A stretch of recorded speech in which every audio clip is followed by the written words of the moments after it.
You know that feeling, right? Handing over your car keys at the repair shop. It can feel like you're giving up all control. You're trusting a total stranger with one of your most valuable possessions. But what if I told you that you actually hold a lot more power in that moment than you probably realize? Yeah, we've all been there. You're standing there wondering, are they telling me the truth? Is this price fair? Am I about to get slammed with a bill I didn't see coming? And for most of us, we kind of just accept that uncertainty as part of the deal. Well, it absolutely doesn't have to be that way. Here in California, the Bureau of Automotive Repair has created a set of standards called Write It Right, and they're designed specifically to protect you, the car owner. And let's be clear, these aren't just helpful suggestions, they are the law. And knowing them can save you a ton of money and a whole lot of stress. Okay, let's dive in. We're going to break down 5 really powerful and honestly kind of surprising legal rights you have. We're going to cover why that little note you leave in the after-hours Dropbox doesn't legally mean a thing, how to spot illegal shop fees, the crucial safety net you have for a teardown diagnosis, the legal wall between towing and repairs, and finally, your absolute right to get an explanation in plain, simple English.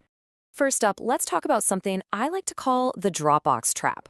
It's a super common situation, but it's one that leaves a lot of people wide open for surprise charges they never agreed to.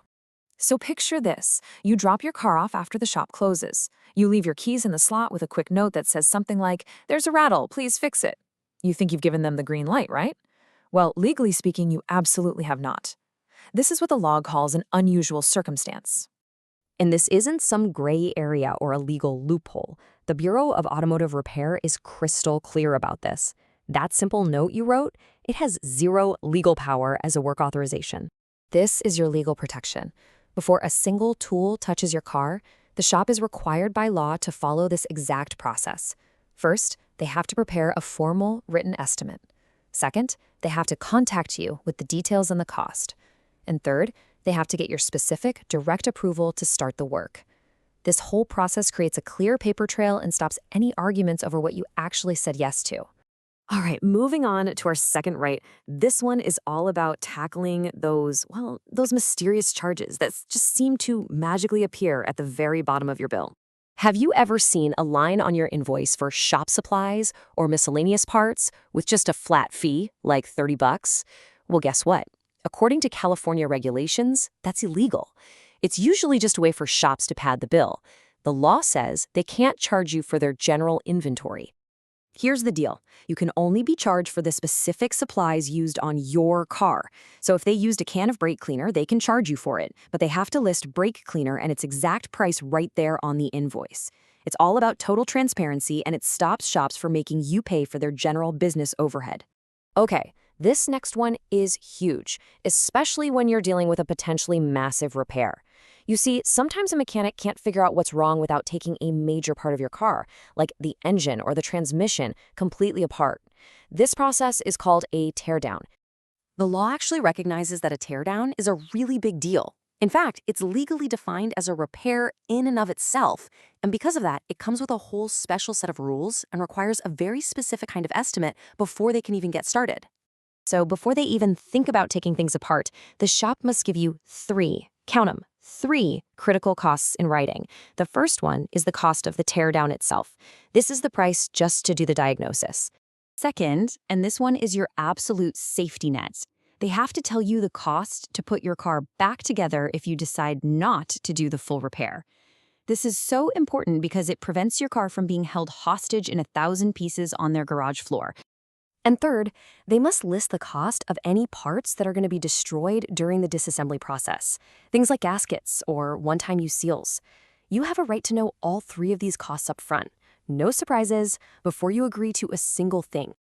And it doesn't even stop there. The shop also has to give you what's called a restoration warning, if the teardown might make it impossible to put the car back exactly as it was.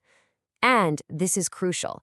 They have to state the maximum amount of time it will take them to reassemble your car if you say no to the repair. This keeps them from dragging their feet to try and pressure you into a decision.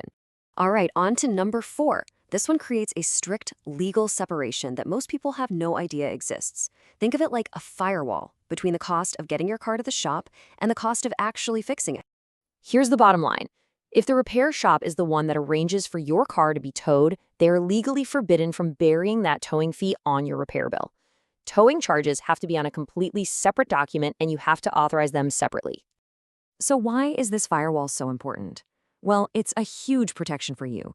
It means a shop can't use a mechanic's lien, which is their legal claim on your car for unpaid repairs, to force you to pay for a towing charge that you might be arguing about. It keeps the two transactions completely separate, both financially and legally.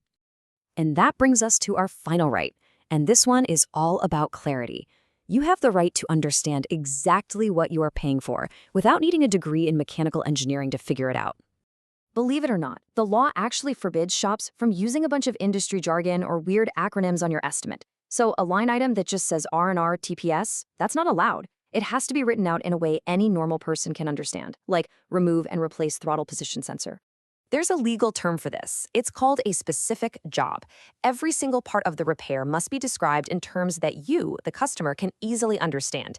This empowers you to ask smart questions and make truly informed decisions about the work being done on your car. So let's put it all together in a quick 5-point checklist. Number 1, always demand a formal estimate and give your consent before any work starts. 2, say no to those vague shop supply fees. 3, if it's a teardown, get all 3 costs in writing up front. 4, make sure towing and repair bills are totally separate. And 5, insist on plain English. If you don't understand it, make them explain it. You see, knowing these rights completely changes the dynamic. You go from being a vulnerable customer to an empowered consumer. It's not about picking a fight. It's just about making sure the process is transparent and fair for everybody. So the next time you find yourself at the shop, what's the first thing you're going to ask for?